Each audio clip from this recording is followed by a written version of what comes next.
अस्सलामुअलैकुम। Very newsy के साथ मैं हूं मोहम्मद उमर खान और आज मैं आपको बताऊंगा कि ग्रेटर इकबाल पार्क यानी मीनार पाकिस्तान पर 14 अगस्त को आयशा के साथ जो कुछ हुआ और उसके बाद पाकिस्तान को जिस तरीके से बदनाम करने की साजिश रचाई गई थी वो सब बेनकाब हो चुकी है। और कुदरत का कमाल देखिए कि ये तमाम तर साजिश आयशा के हाथों ही बेनकाब हुई जब आयशा ने रैम्बो पर केस दायर कर दिया और रैम्बो समेत उसके 11 साथियों को इस वक्त पुलिस ने हिरासत में लिए रखा है। अब जो इतलात मौसूल हो रही हैं और इस तमाम तर केस में जो अपडेट हुई वो ये सामने आई कि 14 अगस्त से लेकर तकरीबन अक्टूबर तक इस पूरे ड्यूरेशन में जितने अफराद के खिलाफ नामालूम अफराद के खिलाफ मुकदमा दायर किया गया था और जितने लोगों को कैमरे की मदद से रिकग्नाइज किया गया था उन्हें ब्लैकमेल करना शुरू किया गया। आयशा और रैम्बो ने मिलकर उन्हें ब्लैकमेल करना शुरू किया और यह सोचा गया कि इन तमाम तर लोगों से 5-5 लाख रुपए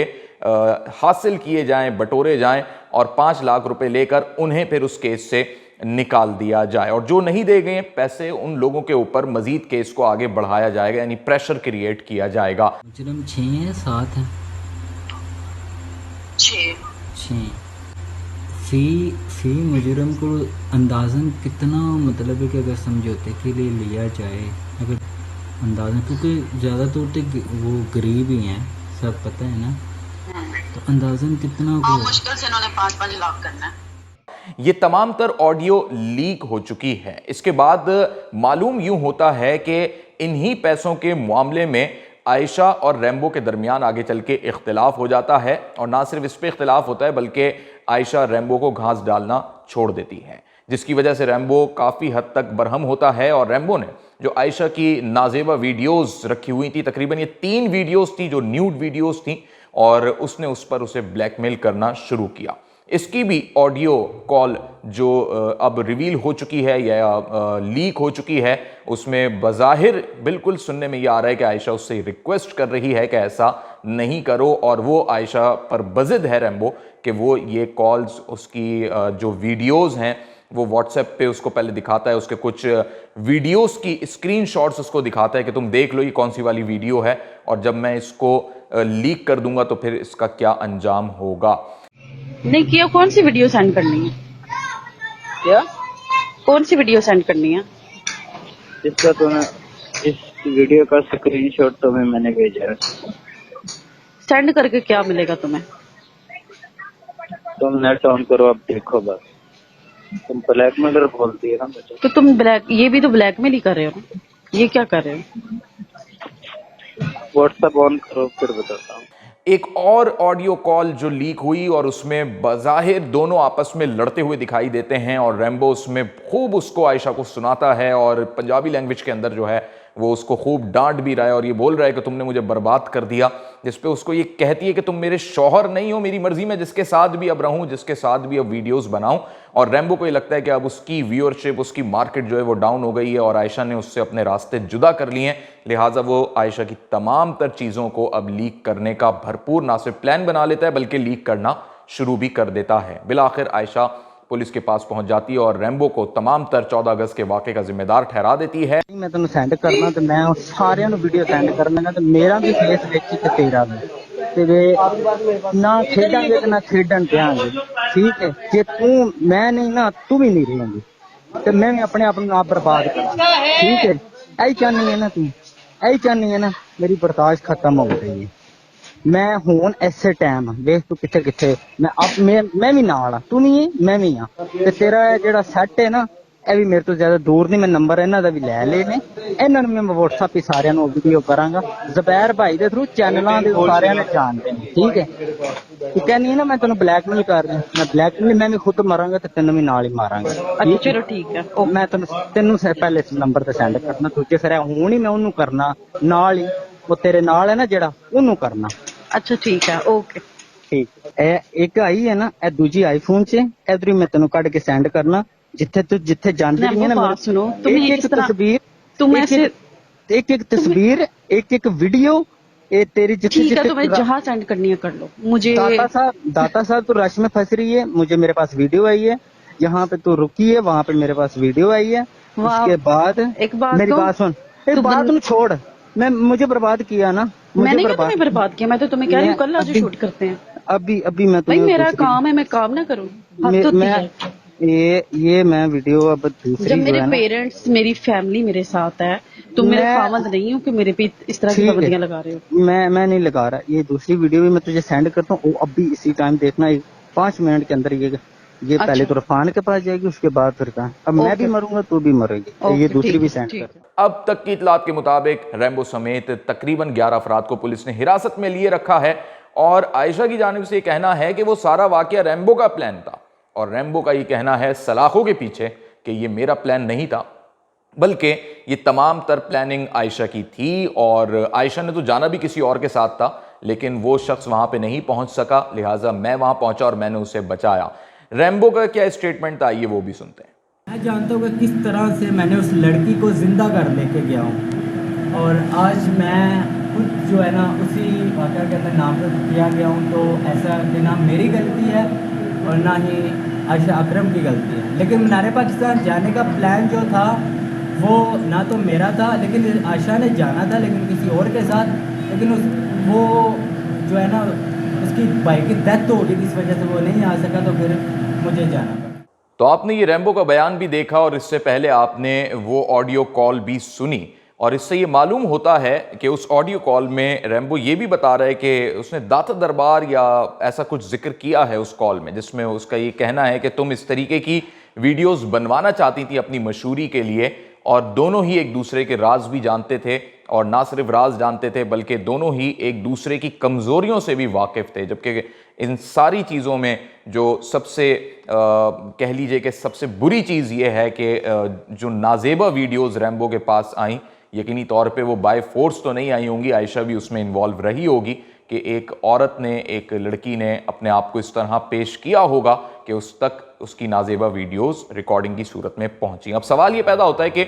ये सोशल मीडिया एक्टिविस्ट, चाहे वो टिकटॉकर्स हों, चाहे वो फेसबुक पे पेज चलाने वाले हों, यूट्यूबर्स हों, वीलॉगर्स हों, ये तमाम तर लोग हमारे मुआशरे की अक्कासी करते हैं जैसे मीडिया करता था और आज भी मीडिया करता है। लेकिन इन लोगों की जानिब से जो मुआशरे की अक्कासी की जाती है उसका बुनियादी मकसद ये होता है कि मुआशरे में जो बुराइयां हो रही हैं उनको ख़त्म किया जा सके। जो दर हकीकत एक मीडिया का रोल सोसाइटी में होता है, वो जिम्मेदारियां इन लोगों ने अपने सर पर ली और लोगों ने इसे अप्रिशिएट भी किया और यही वजह रही कि मिलियंस में इनके सब्सक्राइबर्स, व्यूज और व्यूअरशिप बढ़ती चली गई। लेकिन अब लोग ये सोचने पे मजबूर हैं कि क्या हर सोशल मीडिया एक्टिविस्ट सिर्फ अपनी जात तक महदूद होता है कि वो अपनी व्यूअरशिप क्रिएट करने के लिए, अपने सब्सक्राइबर बढ़ाने के लिए कुछ भी कर सकता है, रियासत के इमेज के साथ खेल सकता है, सोसाइटी का इमेज जो है वो बुरा बना सकता है या सोसाइटी के अंदर एक ऐसी डिबेट पैदा कर सकता है जिससे मुआशरा इंतशार का शिकार हो जाए। इस पर हम गुफ्तगू करेंगे। हमारे साथ सोशल मीडिया एक्टिविस्ट मौजूद हैं, जनाब अदनान कुड़िया साहब,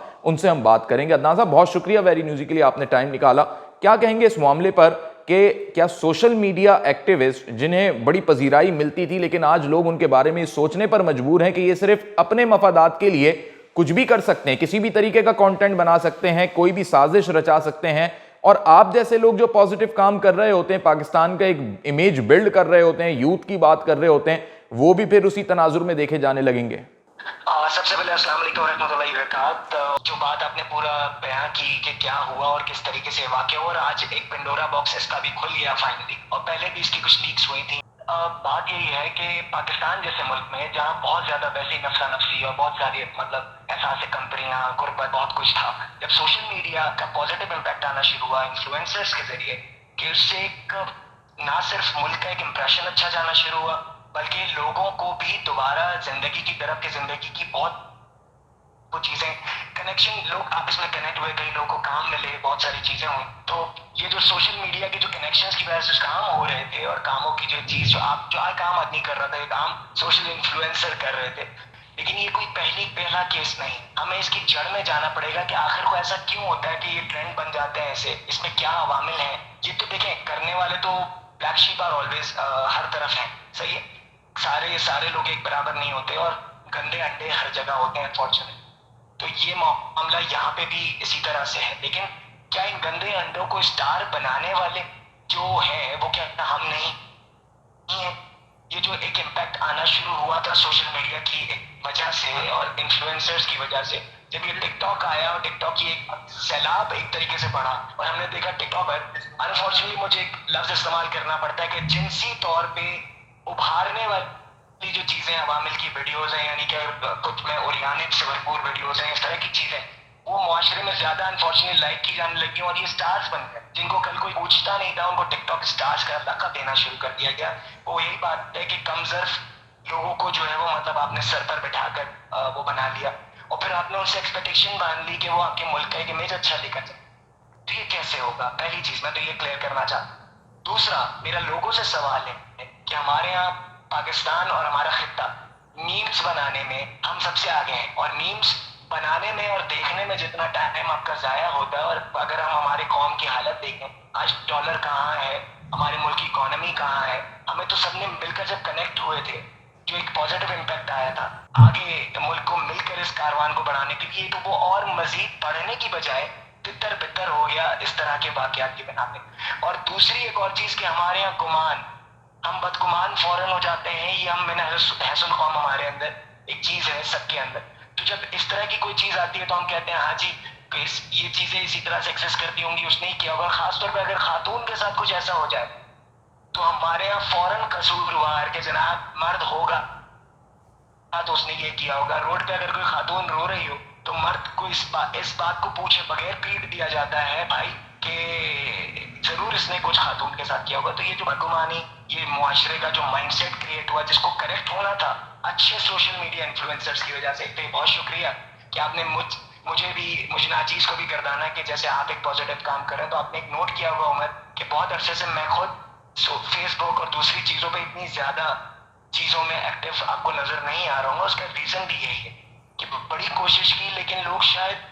खुद तब्दील नहीं होना चाहते और फिर एक चीज आती है उसको ट्रेंड बना लेते हैं, 3 दिन उसको पीटा जाता है, 4 दिन उसको पीटा जाता है और फिर जब दूसरे को नजर आता है कि 4 मतलब लोग भूल गए तो दूसरे के दिमाग में एक चीज आती है कि यार हम भी कुछ आसान सस्ती शोहरत के लिए या कुछ पैसे बनाने के लिए कुछ इस तरह के स्टंट करेंगे। लोगों का क्या है, वो तो भूल जाएंगे कि बदनाम ना होंगे तो क्या नाम ना होगा और बदनाम होंगे तो क्या नाम ना होगा। तो इस तरह की जब माइंडसेट परवान चढ़ेंगे तो कहाँ से आप एक पॉजिटिव पाकिस्तान को एक्सपेक्ट करते हैं? अच्छा अदनान, ये भी बताइए कि इसका सद्देबाब अब कैसे हो सकता है, क्योंकि इस तरीके से जिस तरह आप कह रहे हैं कि अब आपने खुद जो है कम कर दिया है इसका इस्तेमाल सोशल मीडिया का, तो ये तो एक जो लोग पॉजिटिव काम कर रहे हैं इसका मतलब है कि वो जो है इस ट्रैक से हटते चले जाएंगे और ऐसे लोगों को मजीद भरपूर मौका मिलता चला जाएगा। अच्छा, मैंने आपकी बात बिल्कुल मैं इस चीज को समझ रहा हूँ। मैंने इस तरह से बैकआउट वो नहीं कि बिल्कुल ही पीछे हट गए। जो हमारी तो अल्हम्दुलिल्लाह एक पूरी एक टीम है, तो front runners are doing it. तो मुझसे अगर कुछ वो मशवरा लेते हैं कि वो जो बात हर वक्त की एक इनपुट डालने की कोशिश होती थी कि काश, जिस तरह मैं बोलूंगा के लिए स्पेशली कि हमारे एक वो जो शेर है कि आओ अंधेरे में अपने अपने हिस्से की शमा जलाते जाएं, करप्शन से बगावत और जुल्म से पंजा लड़ाते जाएं, आइंदा नस्लों के लिए एक रुख नया छोड़ूंगा क्योंकि अब मैं बोलूंगा। वो हमारा यही था कारवां कि हम सब मिल जाएं। बैकआउट दिल बर्दाश्ता बंदा जरूर होता है कि यार ये क्या हो रहा है और इनके लिए मौका भी बनता चला जाएगा, जो आप ये समझ रहे हैं। तो आप सद्देबाब जो पूछ रहे हैं, तो इमरान खान साहब जो कि प्राइम मिनिस्टर है, उन्होंने बीच में एक बड़ी उस पर डिस्कशन डिबेट होती रही सोशल मीडिया के ऊपर भी थोड़ा सा वॉच, क्योंकि दुनिया के तमाम ममालिक के अंदर जो डेवलप्ड कंट्रीज भी हैं, तरक्की याफ्ता हैं, तरक्की पजीर हैं, उधर ये तमाम एथिकली चीजें सिखाई जाती हैं, बताई जाती हैं कि हर चीज को ट्रेंड नहीं बना दिया जाता। जब सोशल जर्नलिज्म या सिटीजन जर्नलिज्म शुरू हुई, यानी एवरीबडी बिकेम अ रिपोर्टर या media personality because of this social media, और लाइव आने के बाद हर कोई एफबी पे लाइव आना शुरू हो गया, तो ये और जिम्मेदारी बढ़ जाती है। लेकिन मैं ये समझता हूँ अभी तक हमारी कौम उस लिहाज से मैच्योर नहीं हुई थी कि हम इसको इस तरह से हमें खिलौना मिल दिया गया कि क्या वो एक अभी एक साहब ने कल एक चीज लिखी थी, अल्लाह मेहरबान तो गधा पहलवान। तो हमारी कौम जो है वो बस मेहरबान अल्लाह हुआ तो हर गधा जो है वो पहलवान अपने आप को समझने लगा। तो सत्य बात तो यही है कि गवर्नमेंट एक पॉलिसी बनाए, स्ट्रिक्ट पॉलिसी हो। मैं समझता हूँ even though I am a social media activist as well, लेकिन मैं समझता हूँ कि एक वॉच इस तरह की चीजों पे बिल्कुल कड़े सख्त से सख्त जिन्होंने ये हरकत की है,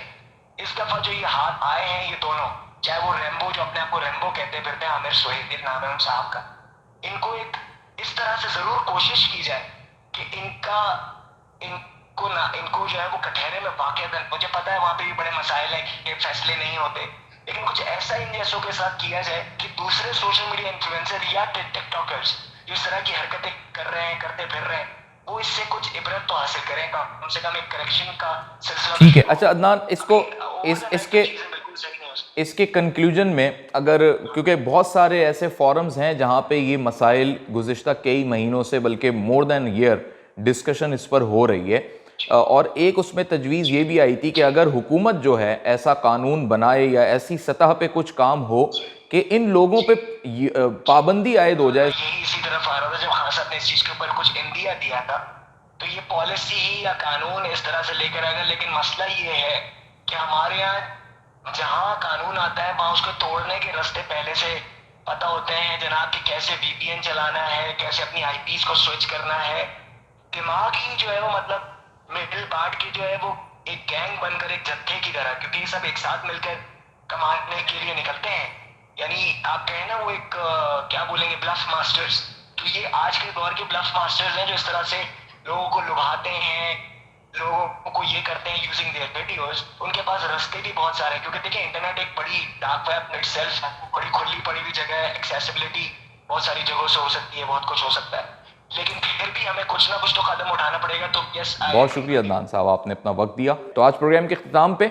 मैं आपसे इजाज़त चाहूँगा, लेकिन इख्तिताम पे हम आपको रैम्बो और आयशा की कुछ ऐसी वीडियोस ज़रूर दिखाएंगे कि आपको ये अंदाज़ा हो कि ये पहले कितने क्लोज दोस्त थे, कितने अच्छे इनके मरासिम थे और आज सूरत हाल कहाँ तक पहुँची थी।